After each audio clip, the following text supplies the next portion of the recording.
Now, finally, we're going to actually get into how do you read this thing. And we're going to go through the business section first, and that is item 1. Every single 10K will start with the review of the business. And just like any business plan or document, they're going to have to describe what this business is. Now, I'm using Viacom's annual report, their 10K, and I'll put the link down below so you can follow along if you haven't chosen your own favorite 10K. What I want you to notice is that the CEO does write this along with his IR team. And oftentimes it's really just a duplication of what happened the previous year, but from year to year you might see, especially if there's a new CEO, a discussion of how he's transitioning the existing segments to a new way of dividing out the company so that we can see the revenues a particular way. Now, in the case of Viacom at the 10K that I'm looking at, they really discuss 3 business segments: TV, cable networks, and filmed entertainment. And then they define what parts of the business and what these segments are doing. And if you'll look at your financial statements, you'll see that things are broken out there. And additionally, throughout all of the notes, they're going to break out everything in these 3 segments so you can clearly see what parts of the business are doing well and what parts of the business are not doing well.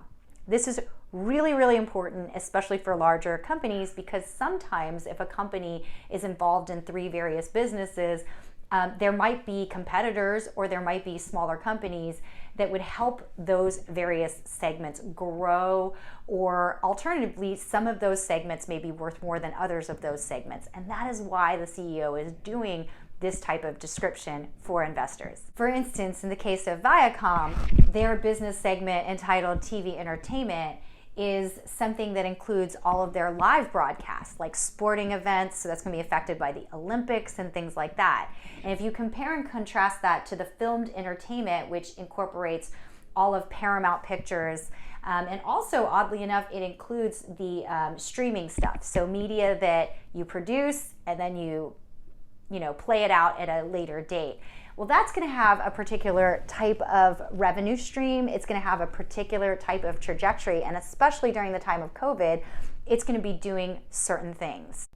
Now, some things that are also always in the business description section is, number 1, how many employees are supported by this organization? In other words, how many people are on payroll?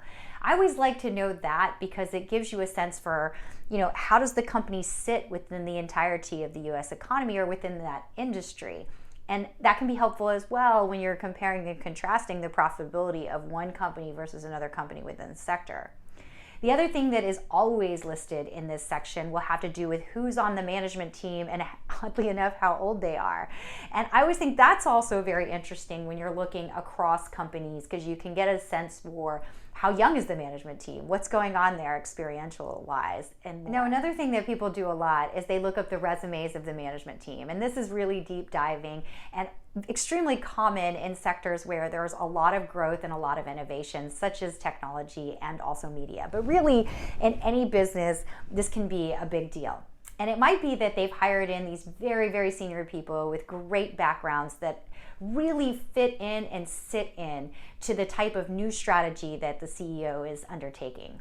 Since we do have such an intriguing time right now where so many companies are doing something a little bit different, I would say that looking at the employees' backgrounds might actually be a little more interesting now than it's ever been before.